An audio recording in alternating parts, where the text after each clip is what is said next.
Hello everyone, deep stars किचनमध्ये तुम्हा सगळ्यांचे स्वागत आहे।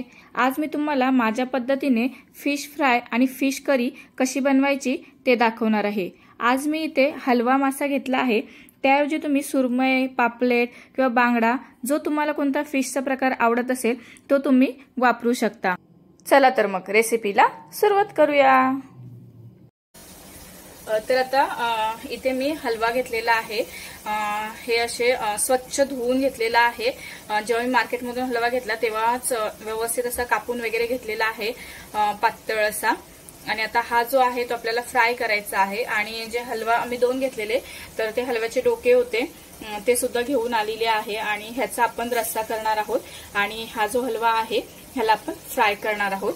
आता ह्याला जे रस्सा बनवायचा आहे तर रस्सा बनवण्यासाठी जे डोक्याचा भाग घेतलेला आहे तर त्याला फक्त आपल्याला हळद मीठ लावून ठेवायचं आहे सुरुवातीला।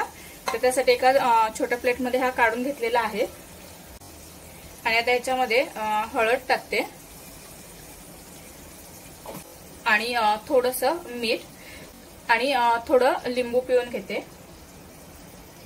आपण जेव्हा मच्छीचा रस्सा करतो तेव्हा मच्छीच्या जे काही पीस असतील, डोके असतील, त्याला अगोदर हळद मीठ लावून ठेवली की मच्छी रस्स्यामध्ये कालवणामध्ये टाकताना अशी फुटत नाही किंवा अशी तुटत नाही। म्हणजे हे जे पीस आहेत ते असेच्या असे राहतात रस्स्यामध्ये। त्याचं बोलतो ना एक असं कुस्कुरा किंवा असं त्याचे छोटे छोटे असे तुकडे होत नाहीत, व्यवस्थित असे राहतात। तर आता ह्याला मी हळद मीठ आणि लिंबूचा थोडासा रस लावून घेतलेला आहे। आता आपण मच्छी फ्राय करण्यासाठी त्याचं मॅरिनेशन तयार करून घेऊया। तर आता इथे एक मी मोठी प्लेट घेतली आहे। ह्या प्लेटमध्ये पहिल्यांदा लाल तिखट काढून घेऊया, म्हणजे चटणी पावडर,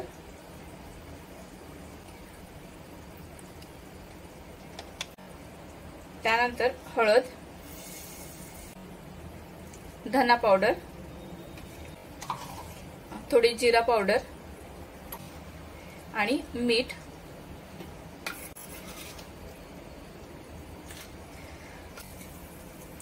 आता हे जे सगळे सुके मसाले आहेत ते व्यवस्थित असे मिक्स करून घ्यायचे। याच्यामध्ये थोडं लिंबू, मी कोकम पण टाकते म्हणून लिंबू एवढंच घेतलं आहे। आणि हे कोकम पाण्यामध्ये टाकून ठेवलं होतं तर त्याचा रस्सा, म्हणजे आगळ आपण बोलू शकतो। आगळ असं सेपरेट पण मिळतं, पण मी शक्यतो कोकम मध्येच असं पाणी टाकून ठेवून देते, जेणेकरून त्याचं जे पाणी निघेल ते आपण यूज करू शकतो। आणि हा जो मसाला आहे तो व्यवस्थित असा मिक्स करून बघायचा। मिक्स करून झाला की थोडंसं चव घेऊन बघायची, म्हणजे जे तिखट मिठाचं जे प्रमाण आहे ते व्यवस्थित आहे की नाही, एकदम थोडंसं घ्यायचं। मिरची आहे, तिखट आहे, नाहीतर लगेच ठसका वगैरे जाऊ शकतो।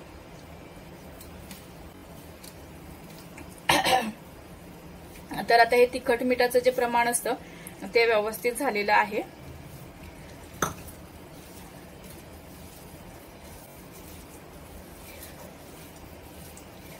तर आता हा असा मसाला तयार करून घेतला की आता हे जे पीस आहेत हलव्याचे त्याला असं व्यवस्थित असं लावून घ्यायचा दोन्ही बाजूने। पाहिजे तर अजून थोडंसं पातळ करू आपण।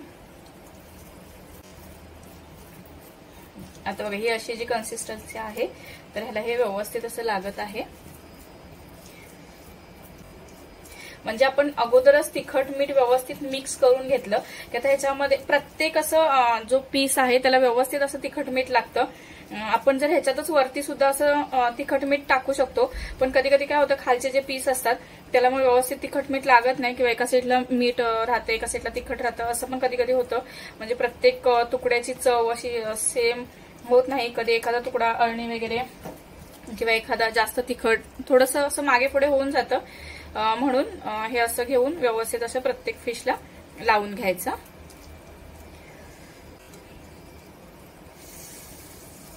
आणि ह्याला मग परत मॅरिनेशनला ठेवायचं एक अर्धा एक तास। बाकीची तुमची कामं आवरेपर्यंत, म्हणजे तुम्ही भाकरी बनवणार किंवा भात जो काही बनवणार आहे तोपर्यंत, किंवा रश्श्याचा आपण आता मसाला पण तयार करणार आहोत तोपर्यंत हे मॅरिनेशन तसंच ठेवून द्यायचं। व्यवस्थित फिश मॅरिनेट होतात। तर अशाच प्रकारे सगळ्या मच्छीला असा व्यवस्थित मी मसाला लावून घेते। तर आता आपल्याला जे हे हलव्याचे पीस आहेत त्याचा रस्सा करून घ्यायचा आहे। त्याकरता आपण मसाला बनवणार आहोत। तो मसाला बनवण्यासाठी इथे मी एक कांदा घेतलेला आहे आणि इथे ओलं खोबरं घेतलेलं आहे। हे ओलं खोबरं अर्धी वाटी सुद्धा हे ओलं खोबरं आहे। त्याच्यानंतर 4 मिरच्या, कोथिंबीर, जिरे आणि हळद। तर मिक्सरच्या भांड्यामध्ये पहिल्यांदा आपल्याला हा मसाला वाटून घ्यायचा आणि हा मसाला बारीक एकदम वाटून झाला की तो बाजूला काढून घ्यायचा आणि त्याच्यामध्येच हे 2 टोमॅटो घेतलेले आहेत ते सुद्धा बारीक वाटून घ्यायचे आहेत। तर आता हा मी मसाला पूर्ण व्यवस्थित असा तयार करून घेते, मिक्सरला वाटून घेते। तर आता आपण हलव्याचा रस्सा बनवून घेत आहोत। त्याकरता ऑलरेडी मी तुम्हाला मसाला कसा बनवायचा सांगितले आणि त्याच्यानंतर हलव्याला सुद्धा आपण मीठ आणि हळद लावून ठेवलेलं आहे। आता एका टोपामध्ये आपण तेल घेऊया। तर आता इथे तेल गरम झालेलं आहे। आपण हा जो मसाला तयार करून घेतलेला आहे तो ऍड करू ह्याच्यामध्ये।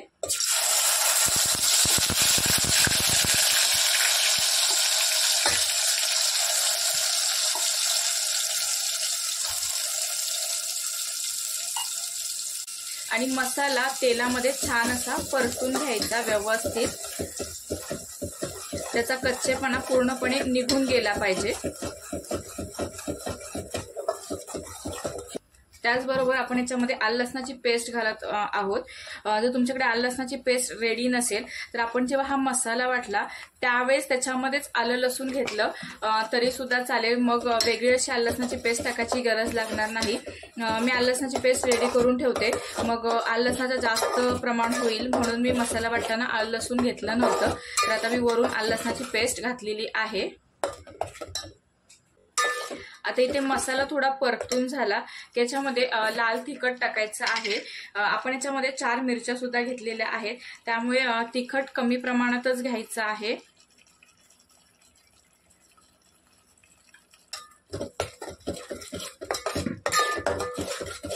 नंतर हळद, धना पावडर आणि जिरा पावडर।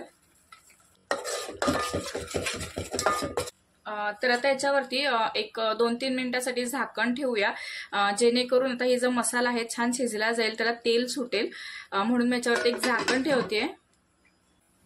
तर आता आपण एकदा मसाला चेक करून घेऊया। तुम्ही ते पाहू शकता मसाला रेडी होत आहे। तर त्याच्याबरोबर याच्यामध्ये टोमॅटो प्युरी जी तयार करून घेतलेली आहे ती सुद्धा ऍड करूया।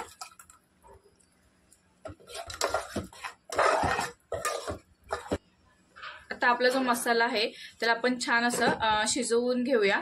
त्यासाठी ते मी झाकण आहे त्याच्यावरती ठेवते, एक 5 ते 10 मिनिटं बारीक गॅसवरती ह्याला असंच ठेवून द्यायचं आहे। तर एकदा आपण मसाला चेक करूया।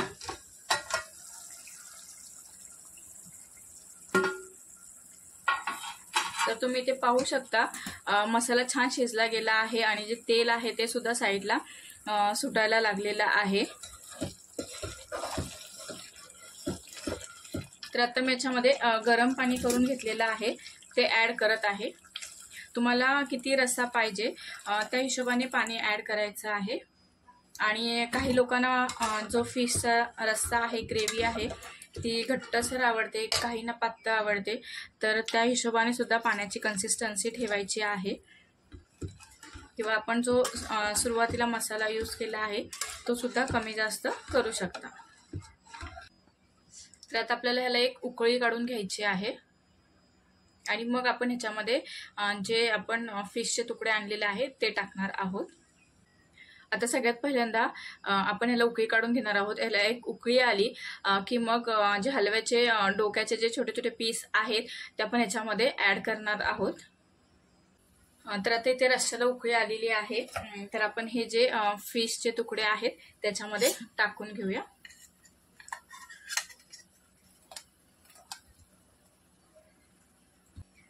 त्याचबरोबर इथे मी कैरी घेतलेली आहे।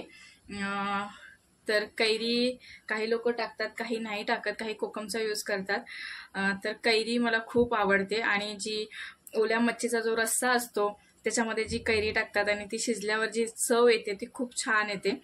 माझी मम्मी असं नेहमी जेव्हा फिशची करी बनवते तेव्हा त्याच्यामध्ये आंबा टाकते आणि आम्ही फिश ह्याच्यामधले रश्श्यामधले फक्त फिशचे तुकडे नाही खात, फक्त आंबे आहेत का ते शोधून शोधून रश्श्यासोबत घेतो.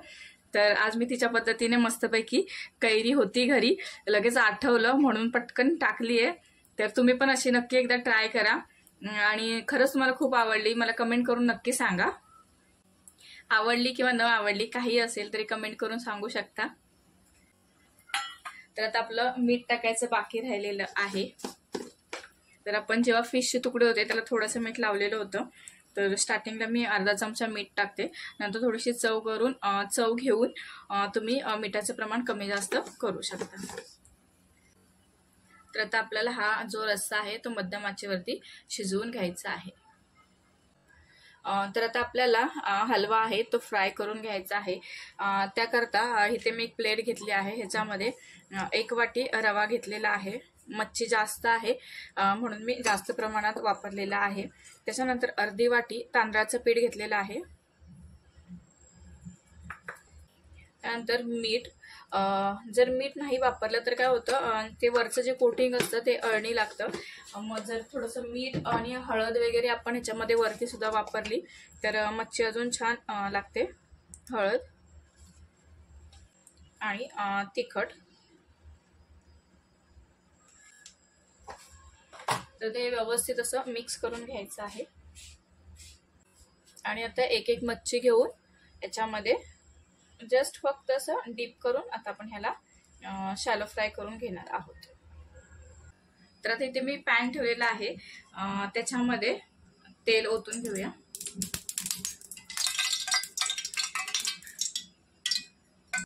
आणि आता आपण याच्यामध्ये मच्छी फ्राय करून घेऊया. तर अशा प्रकारे मच्छी दोन्ही बाजूने व्यवस्थित अशी फ्राय करून घ्यायची आहे.